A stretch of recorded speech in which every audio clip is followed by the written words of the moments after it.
Hi, I'm Steve Adubato. Thank you so much for joining us. We kick off our program today with Dr. Nevin, who is Department Chair of Endocrinology at Summit Medical Group. Good to see you, Dr. Nevin.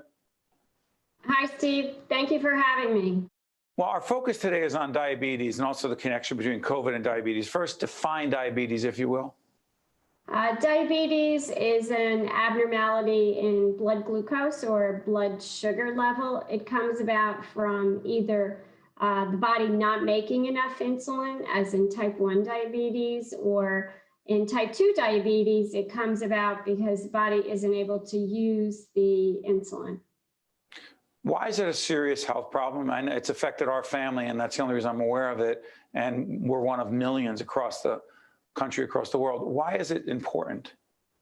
Well, it's important for the patient because they may not feel well if their blood sugars are high. You know, they may not be thinking well, they may be urinating too much, they may be, a little irritable, their family might say, if their blood sugars are high. And also diabetes has far-reaching effects in the body other than how the patient feels. If the blood sugars are high over a prolonged period of time, it can cause blindness, kidney failure, heart disease, nerve damage. So unfortunately, it has its tentacles in all of the body, wreaking havoc if the blood sugar's left, high. Let me ask you this. There are some of our friends who have been diagnosed as, quote, pre-diabetes. So if you're pre-diabetic or you don't want to be connected to diabetes at all, first of all, that's a complicated question. If you're pre-diabetic, can you avoid getting on medication by diet, exercise, et cetera? I know it's case to case, I know. Well, that's a great question. It's a really important question. I would back one step and try to have everybody, try to assess, do they have risk for diabetes? What are the risk factors? The risk factors would be, family history. That's probably the biggest risk factor, in addition to weight. So, if your mom, your dad, your brother, your sister had type 2 diabetes, it needs to be on your radar that this is something that you might be at risk for. If you're overweight, if you try to look towards achieving a healthy weight, follow the Mediterranean diet, that's eating all those fruits and veggies that are colorful with protein, staying away from simple sugars. Try to drink water instead of soda or fruit juice. So all these are risk factors, nice, and they can be, lower your personal risk for having diabetes. Also, again, know your history. If you're a woman and you had gestational diabetes, that puts you at personal risk when you're older for developing type 2 diabetes. So the most important factor besides, exercising, try to get out there, especially in our lives today that we're sitting behind the desktop or the laptop, is try to push away from the computer before you sit down for the day. Try to walk and try to do it at lunchtime. Give yourself that mental break, and that will make your own insulin work better, lowering your risk. Doctor, the connection between COVID and diabetes, everyone knows if you're following the news. Let me try this way. Why are people with diabetes more, quote, susceptible to COVID and its impact?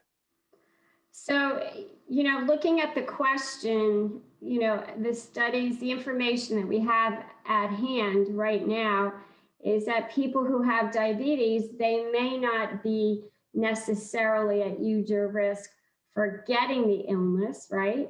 But they are unfortunately at greater risk for complications. So if they have diabetes, and especially if their blood sugars are high, out of control, they may have a really tough time, fighting COVID. So they can have pulmonary complications, meaning lung, cardiac, they can have a heart attack more easily than someone else, or kidney damage, renal failure. So unfortunately, we want to encourage all of our patients who have diabetes to, get a handle on their blood sugars, to give them a fighting chance should they develop COVID.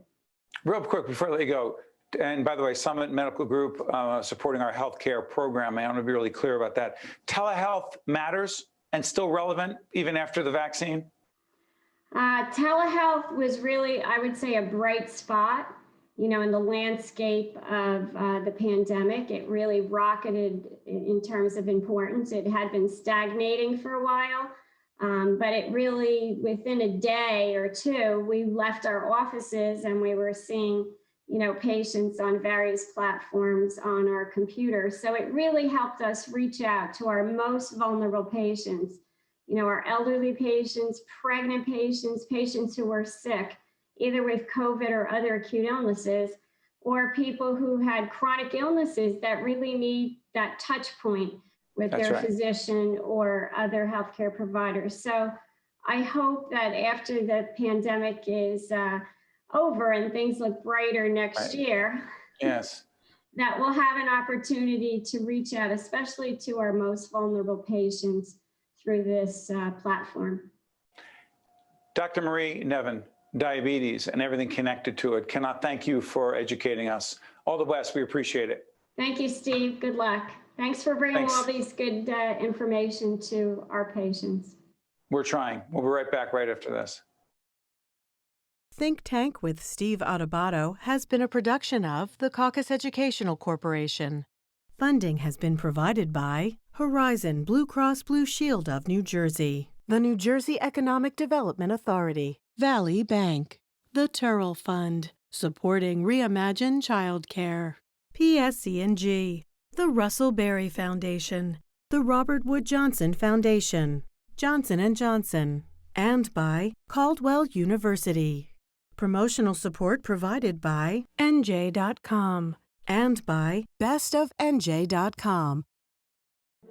In the fabric of America, they are the toughest threads. One of the first things they learned was the code that every service member lives by: leave no one behind. Now all of us need to live by it too, because some veterans are being left behind. 20 of them take their own lives every day. Learn how to be there for a veteran at BeThereForVeterans.com. Honor the code. Be there. Leave no one behind.